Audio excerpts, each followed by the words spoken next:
오늘은 우리가 이렇게 한번 인사했으면 좋겠습니다. 여러분 기대가 되시죠? 오늘 뭐라고 인사할지. 하나님이 당신의 아버지이십니다. 이렇게 한번 인사할까요? 하나님이 당신의 아버지이십니다. 하나님이 당신의 아버지이십니다. 오늘은 딕이라고 불리는 딕 호이시라고 불리는 한 아버지의 이야기로 설교를 시작하려고 합니다.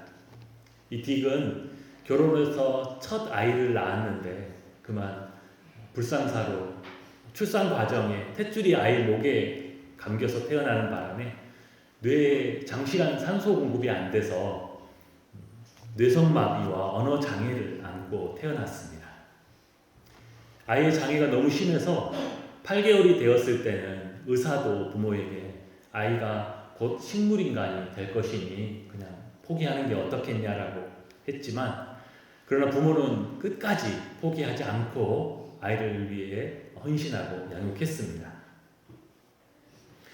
혼자는 움직일 수도 없고 말도 할 수 없는 아이가 조금 자라면서부터는 컴퓨터 자판을 가지고 겨우 한두 단어를 쓰면서 뭔가 표현하기 시작했는데요. 15살이 되던 해에 이 아들이 자기가 원하는 것을, 자기 속에 자기가 하고 싶은 것을 처음으로 자판을 쳤는데 그 단어가 run 이었습니다. 달리고 싶다는 거죠.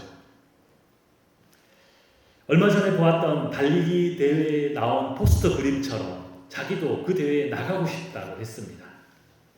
태어나서 한 번도 휠체어를 떠나본 적도 없고, 아니 제대로 일어서 본 적도 없는 그 아들의 바람이었습니다. Daddy, I want to run with you. 아빠하고 같이 뛰고 싶어요.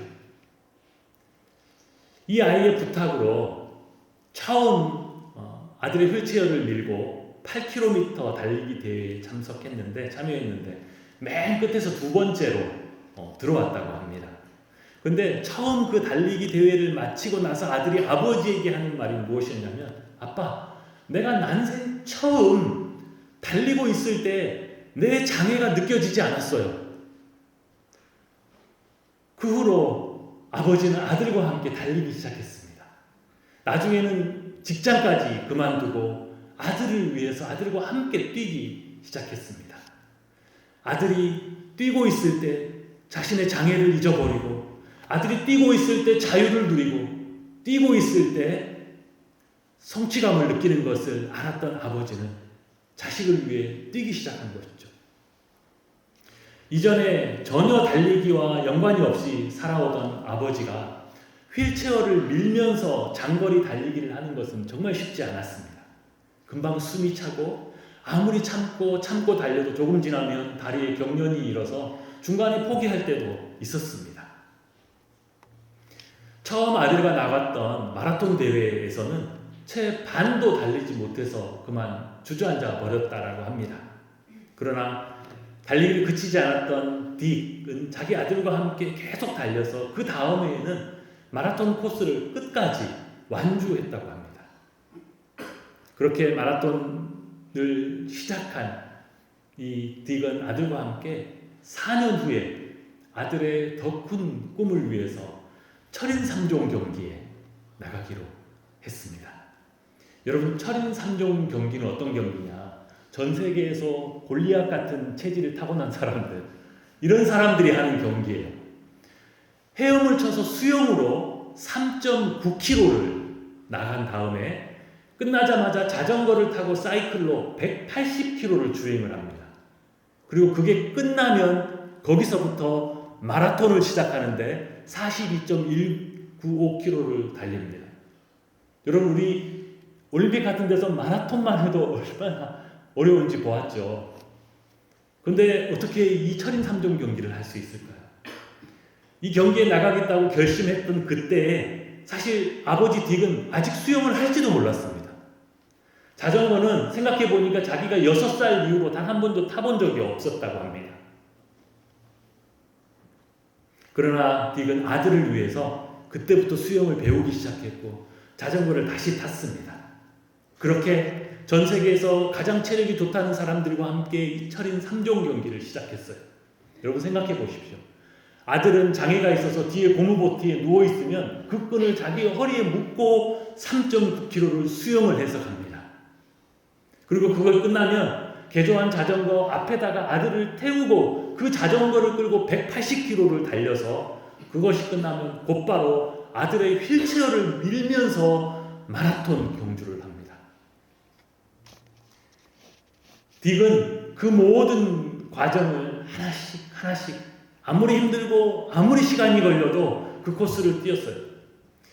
모든 선수들이 다 경기를 마친 다음에 한참이나 시간이 지나서 아버지는 아들의 휠체어를 밀고 결승선에 들어왔습니다. 아무도 남아있지 않을 것 같은 그 결승선에 그 아버지가 그 휠체어를 밀고 들어왔을 때 모든 사람들이 이 부자들을 위해서 일어나서 환호하고 박수갈채를 보냈다라고 합니다. 이후로도 계속해서 아들과 함께 마라톤에 나가고 또 철인 3종 경기에 참가했던 딕에게 사람들은 당신이야말로 영웅입니다. 당신이야말로 우리 모두의 모델입니다. 어떻게 이런 것들을 이루어낼 수 있습니까? 라고 했을 때 딕은 이렇게 말했다고 합니다. 제가 무슨 영웅입니까? 저는 영웅이 아닙니다. 저는 단지 한 아버지일 뿐입니다. 아버지로서 이 모든 것을 했다는 것이죠. 장애를 안고 태어난 아들에게 아버지 딕은 어떤 존재였을까요? 또 아버지 딕은 자신의 아들을 보면서 장애를 갖고 태어난 그 아들을 보면서 얼마나 애타는 마음으로 자식을 사랑했을지 참 생각해보면 할수록 감동이 되는 이야기입니다. 우리는 이 세상에 태어날 때 덩그러니 혼자 내던져지는 것이 아니라 누군가의 아들로 누군가의 딸로 태어납니다. 또 시간이 지나면 누군가의 아버지가 되기도 하고 누군가의 어머니가 되지요. 성경은 하나님께서 우리 인간에게 복 주셨다라고 했는데 하나님께서 주신 많은 복 중에 가장 큰 복 중에 하나가 바로 이 관계의 복이 아닌가 생각합니다. 그리고 하나님은 이 관계가 무엇으로도 바꿀 수 없는 사랑과 헌신과 희생으로만 채워지기를 그렇게 기대하셨습니다. 그러나 우리는 이 세상에서 죄로 깨어져 버린 이 세상 속에서 우리 인간의 연약함과 또 이 세상의 죄성 때문에 얼마나 많은 이 복된 관계가 깨어지고 있는지 우리가 보기도 하고 또 부분적으로 우리가 경험하기도 하지요. 오늘 우리가 함께 읽은 본문 안에서도 우리는 깨어져 버린 아버지와 아들의 관계를 발견합니다. 이 아들, 둘째 아들에게 아버지라는 존재는 차라리 없었으면 좋겠다라는 존재입니다. 그가 없어지면 차라리 내 인생이 훨씬 더 자유롭고 행복할 것 같은 그런 존재였습니다. 그가 생각하는 아버지는 간섭하는 분이었고 자기가 원하는 것을 매 순간마다 못하게 하는 분이셨고 자기가 하는 일 꼬투리 잡고 책망하는 분이었습니다. 그래서 그는 결국 그 아버지를 버리고 자신이 것이라고 생각하는 그 재산을 요구하고 그것을 가지고 아버지를 떠나버렸습니다. 그러나 정작 그가 아버지를 버리고 경험한 세상은 그가 아버지에 대하여 갖고 있던 오해만큼이나 자신의 생각과 너무나 다른 곳이었습니다. 아버지의 보호막이 사라져버린 세상, 그 세상은 그에게 너무나 비참하고 너무나 고통스러운 것이었습니다.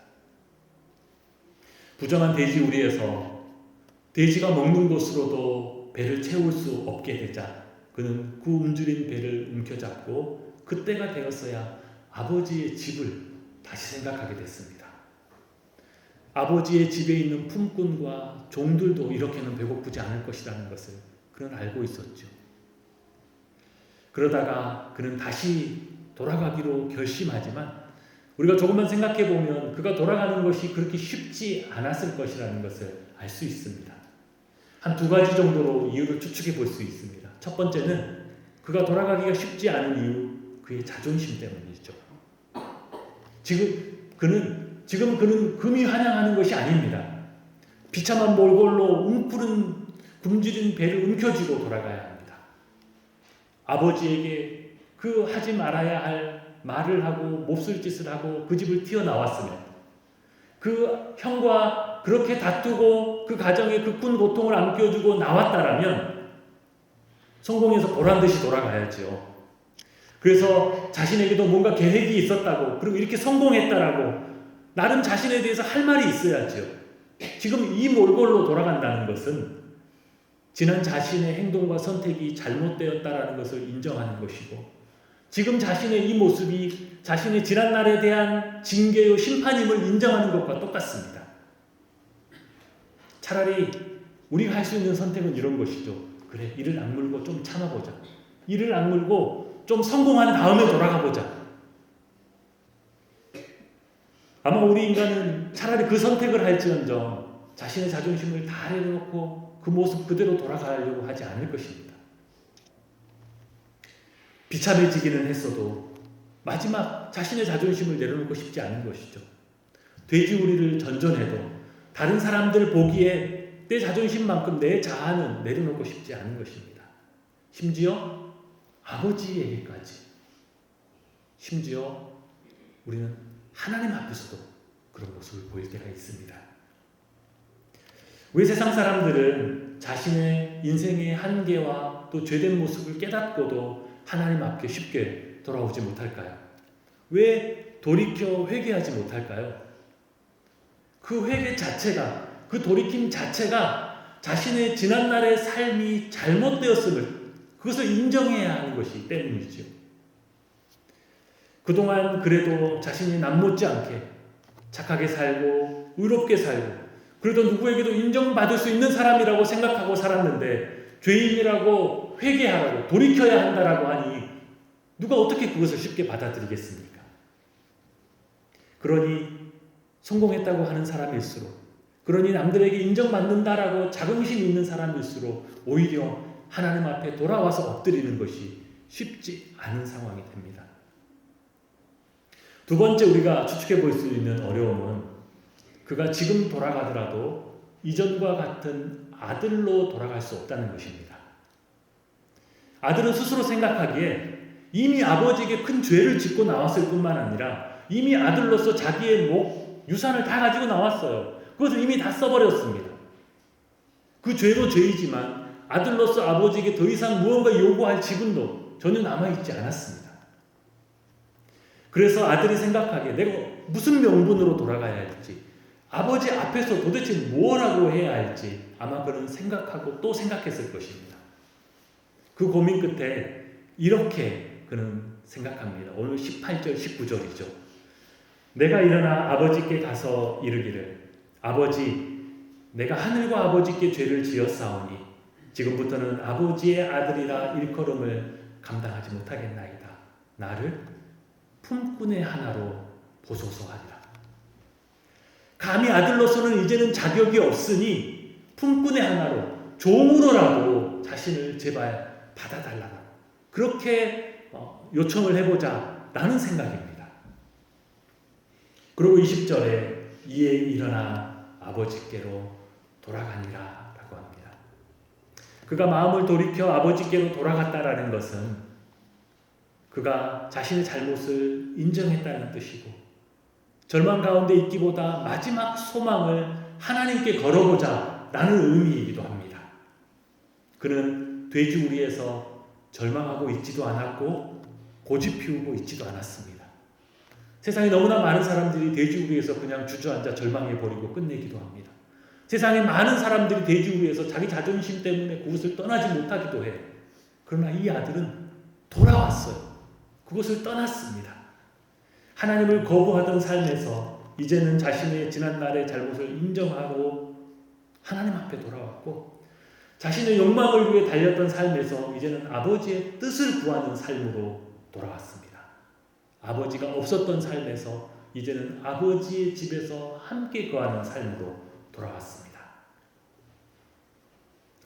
만약에 시간이 한참 지나서 누군가가 그 아들을 찾아가서 인터뷰를 합니다.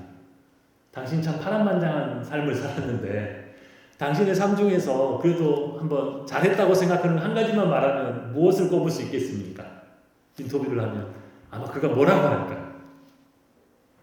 아마 숱하게 비참하게 고생한 이야기도 할 수 있겠지만, 속된 말로 직사게 고생한 이야기도 할 수 있겠지만, 그래도 제일 잘한 것, 그래도 내 인생에서 최고로 잘한 것, 그 하나를 꼽으라고 한다면 그때 그 돼지우리에서 주저앉지 않고 고집 피우지 않고 하나님께 돌아온 것, 아버지께로 다시 돌아온 것, 그거 하나만은 내가 생각해 보니까 제일 잘한 일 같습니다. 그리고 그거 하나가 내 인생을 그곳에서, 돼지우리에서 지금 나의 삶으로 바꿔놓았습니다 라고 고백할 것입니다. 오늘 아들은 아버지께로 돌아가는데 20절 이렇게 기록되어 있습니다. 아버지의 반응인데요, 우리 20절 말씀을 같이 한번 한 목소리로 읽어보겠습니다. 시작.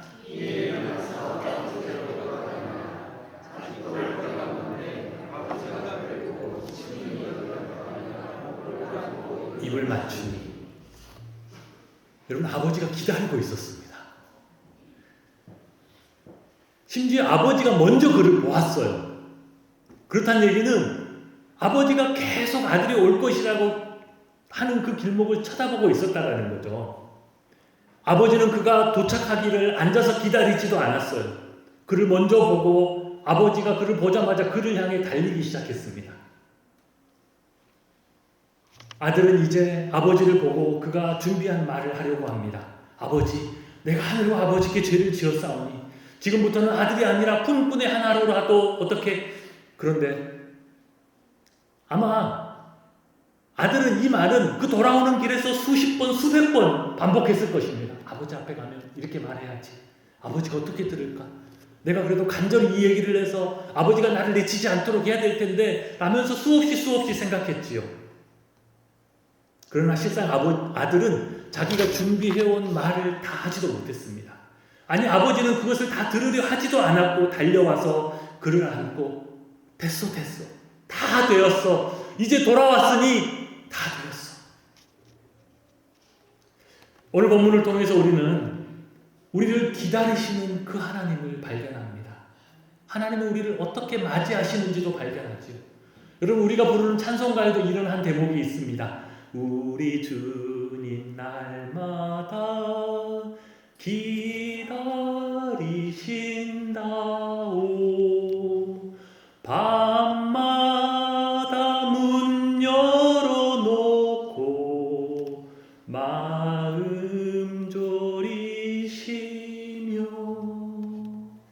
여러분, 아들이 집을 떠난 다음에 얼마 만에 돌아왔을까요?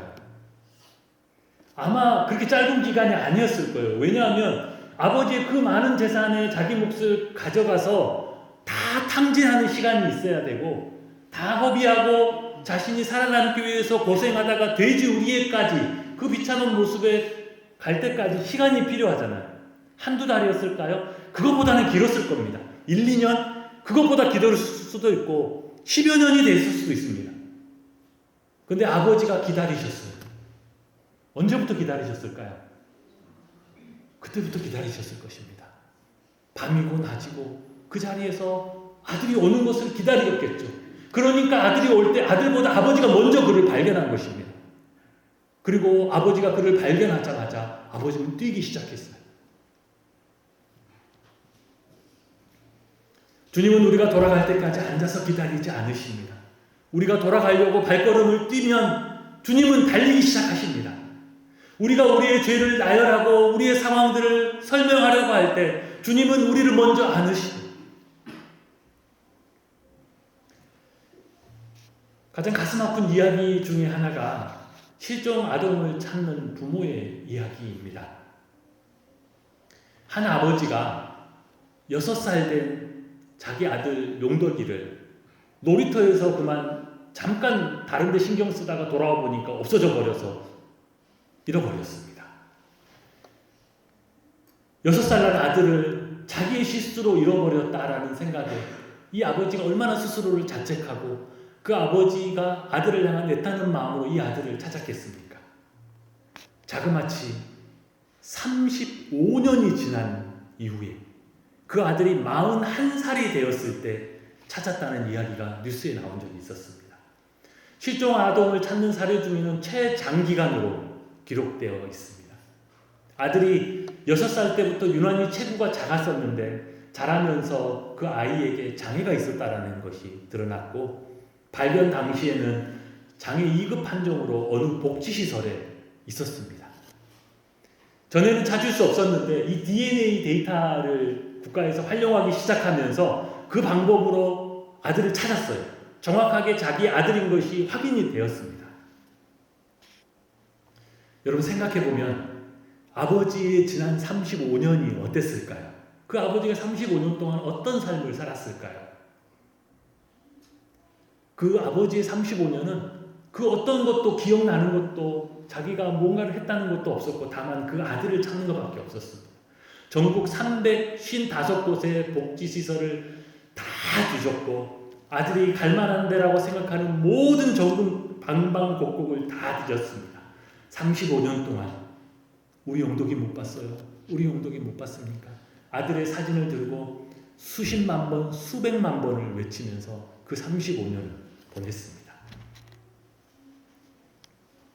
나중에 아이를 찾고 나서 그 사연이 알려지니까 어떤 사람들이 아니 어떻게 35년 동안이나 그렇게 오랜 시간을 그렇게 포기하지 않고 찾아다니셨나요? 그 아버지가 제 자식이니까요. 제가 아버지니까요. 여러분 당연하지요. 여러분 어떤 부모가 10년, 20년 찾고 아이고 이만하면 됐다라고 하겠습니까? 어떤 부모가 한 20년, 30년 찾고 나면 이만하면 진짜 찾을 만큼 찾았으니까 이제는 남들도 뭐라고 하지 않을 거야 라고 그 일을 접겠습니까? 모든 부모가 눈을 감는 그 마지막 순간까지 그것을 놓지 못하지요. 그 어떤 부모도 그 아들을 찾기까지는 충분하다고 말할 수 없지요. 여러분 생각해보면 여러분의 자녀를 위해서 여러분 무엇은 뒤로 빼놓고 아낄 수 있겠습니까? 여러분 여러분의 자녀를 위해서라면 다 해도 무엇은 못하겠다라고 하지 못할 일이 있겠어요? 여러분 하나님께서 우리의 아버지 되시는 하나님께서 왜 독생자 예수 그리스도를 십자가에 못 박기까지 내어놓으셨는지, 그 지경이 되도록 그 상황이 되도록 그렇게 하시면서까지도 우리를 포기하지 않으셨는지 우리는 아버지 하나님, 그분이 우리 아버지라는 걸 통해서 우리는 묵상해 볼 수 있습니다. 하나님은 성경 속에서 수없이 내가 너희의 아버지이다 라고 당신을 소개하십니다. 하나님은 천지의 창조자요 만왕의 왕이요 거룩하신 분이시고 전능하신 분이시고 그분은 모든 것을 하실 수 있는 분이죠. 그러나 하나님은 우리에게 당신을 소개하실 때는 항상 우리의 아버지이다라고 소개하셨습니다. 여러분 하나님이 우리의 아버지이신 것을 항상 붙들고 의지하시기를 주님의 이름으로 축복합니다. 여러분 생각해 보십시오. 예배로 모일 때마다 하나님 앞에 기도할 때마다 여러분 주기도문 사도신경 외울 때 여러분 처음 어떻게 시작하는지 아십니까? 하늘에 계신 우리 아버지여로 시작합니다. 주님이 우리로 그렇게 기도하게 하셨어요. 여러분 우리가 사도신경 할 때 오늘도 했지요. 어떻게 시작했어요? 전능하사 천지를 만드신 하나님 아버지를 내가 믿사오며로 시작합니다. 우리의 신앙은 하나님 앞에 나올 때마다 그분을 아버지라고 부르고 믿고 붙들고 시작하는 신앙입니다.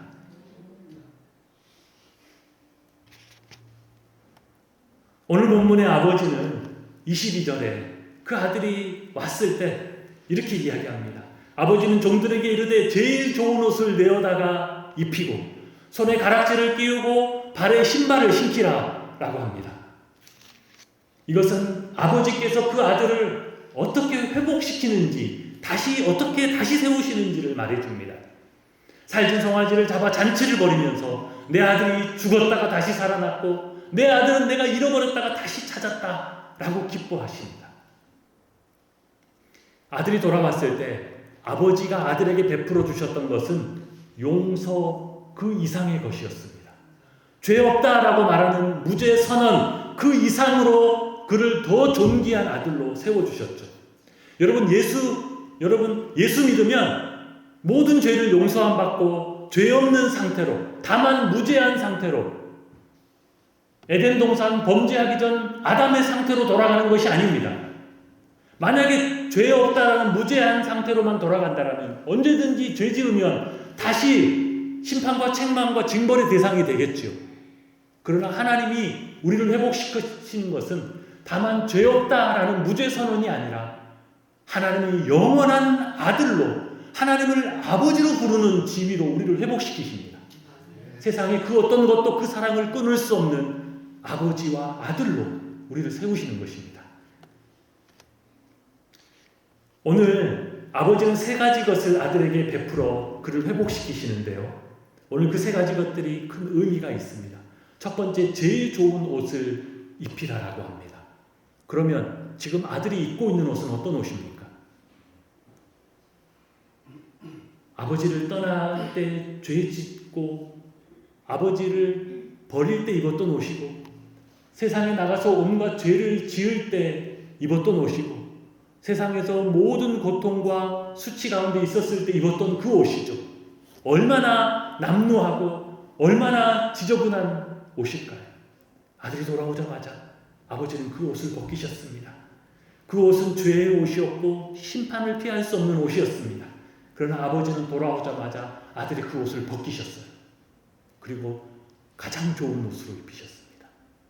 로마서 13장 말씀은 이 아버지가 입혀주는 가장 좋은 옷이 예수 그리스도의 옷이라고 합니다. 우리 모두는 예수 그리스도로 옷 입었습니다. 예수 그리스도의 보혈의 공로의 옷을 입었고 예수 그리스도께서 행하셨던 모든 순종의 옷을 우리가 입으셨습니다.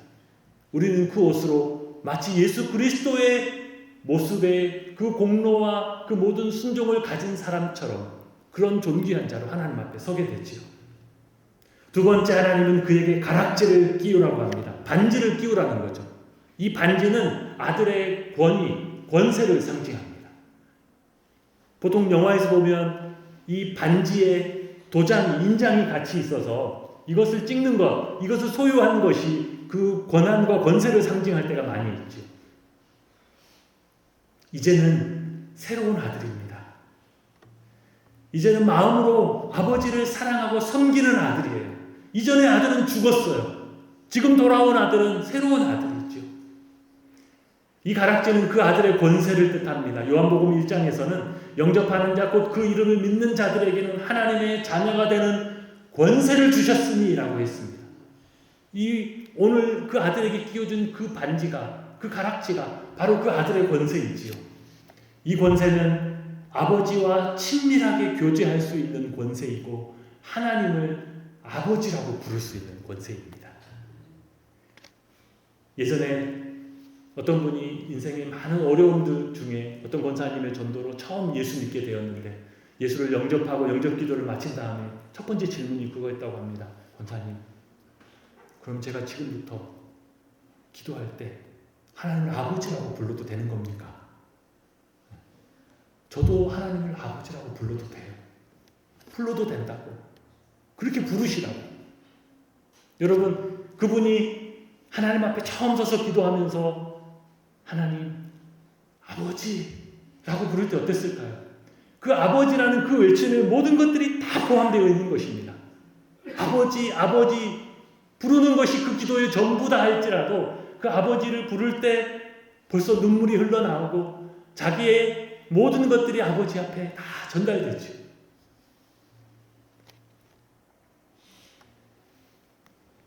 세 번째, 신을 신기라고 했습니다. 신발을 신기라는 것은 더 이상 종이 아니라는 뜻입니다. 고대에는 종들은 신발을 신지 않았습니다. 신발을 신지 않은 그 발이 이 사람이 종이라는 것을 드러냈지요. 그러므로 집안에서 신을 신기라는 것은, 신을 신은 사람이라는 것은 그의 아버지의 가족이고 아버지의 아들이고 더 나아가 아버지의 적법한 상속자라는 의미가 있습니다. 하나님은 돌아오는 자들을 종으로 회복시키는 것이 아닙니다. 집에 두기는 두되 종으로 부리려고 부르시는 것이 아니에요. 가장 사랑하고 가장 복된 아들로 하나님을 아버지로 부르고 섬기는 자로 하나님은 받아들이고 세우시는 것입니다. 성경은 하나님께 돌아오는 자들에게 하나님은 더 이상 종의 영을 주시지 않고 아들의 영을 주셨다라고 했습니다. 로마서 8장 15절에는 너희는 다시는 무서워하는 종의 영을 받지 아니하고 양자의 영, 아들의 영을 받았으므로 우리가 하나님을 아바, 아버지라고 부르짖는다라고 했습니다. 우리 가운데 주신 성령으로, 우리 가운데 주신 그 아들의 영으로 우리는 하나님 앞에 나갈 때마다 그분을 아버지라고 부르며 나아갑니다. 여러분, 우리가 신앙생활을 하면서도 종의 마음으로 신앙생활을 할 수 있고 아들의 마음으로 신앙생활을 할 수 있습니다. 여러분, 종의 마음의 가장 큰 특징이 무엇이냐면 겉으로 드러나는 것은 구별이 안 될 수 있습니다. 그러나 그 행동의 가장 큰 밑바닥에는 깔려있는 것이 무엇이냐면 종의 마음이죠. 두려움입니다. 주인으로부터 받을 책망, 징벌, 내쫓김을 당할까 하는 그 두려움이 그가 하는 모든 일에 가장 밑바탕에 깔려있죠. 지옥 갈까봐, 벌 받을까봐, 이렇게 안 하면 복 못 받을까봐. 그것이 그 신앙의 원동력입니다. 종으로 신앙생활을 하고 있는 것이죠. 그러나 아들로 신앙생활을 하는 사람은 어떻습니까? 아들에게 제일 중요한 것은요, 아버지예요. 아버지. 아버지가 모든 것입니다. 아버지를 향하여 그 어떤 두려움도 없어요. 아버지가 그의 사랑이고 그의 기쁨이고 아버지 때문에 아무 두려움이 없습니다. 여러분 한번 생각해 보십시오. 여러분이 운영하는 가게나 회사에 자기가 부르는 직원이 있고 자기 아들이 있습니다. 누가 아버지를 무서워하나요? 종이 무서워하죠. 직원이 무서워하죠. 그러나 누구는 두려워 안 해요? 아들은 두려워하지 않습니다. 심지어 아들은 아버지의 말을 잘 안 들으면서도 두려워하지 않아요. 왜요? 아들이니까요. 옆에서는 벌벌 떨죠. 혼자 안 떠는 사람 딱 하나 있어요. 아들. 그래서 누가 뭐라고 그러냐면 한마디 합니다. 우리 아버지예요. 더 이상 무슨 설명이 필요하겠습니까? 자기 아버지라는데.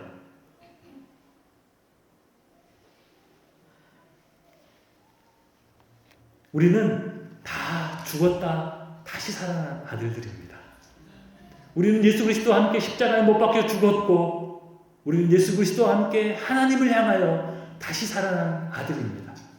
종으로 섬기는 신앙이 아니라 아들로서 아버지를 사랑하기 때문에 아버지의 뜻을 구하고 그 아버지의 뜻을 기쁨으로 순종하는 그 아들이 바로 우리들입니다. 말씀을 마무리합니다. 하나님은 우리의 아버지이십니다. 하나님 우리를 사랑하시고 우리를 축복하시기를 원하시는 분이십니다. 하나님은 우리에게 그리스도로 옷 입히시고 가락지를 끼워주시고 신발을 신겨 이제는 참된 아들, 아버지를 사랑하고 기쁨으로 아버지의 뜻에 따르는 아들이 되기를 기대하시고 그렇게 우리를 세우기를 원하십니다. 바라기는 우리가 하나님 앞에 나와 그분을 아버지로 부를 때마다 우리의 마음속에, 우리의 삶 속에 그 은혜가 충만히 넘치시기를 주님의 이름으로 축복합니다. 기도하겠습니다. 하나님은 사랑과 은혜로 우리를 자녀 삼아 주신 아버지 하나님의 그 높으신 이름을 찬송합니다. 오늘도 생명을 통하여 아버지 하나님의 은혜의 보좌 앞으로 더 가까이 나아가게 하시니 감사합니다.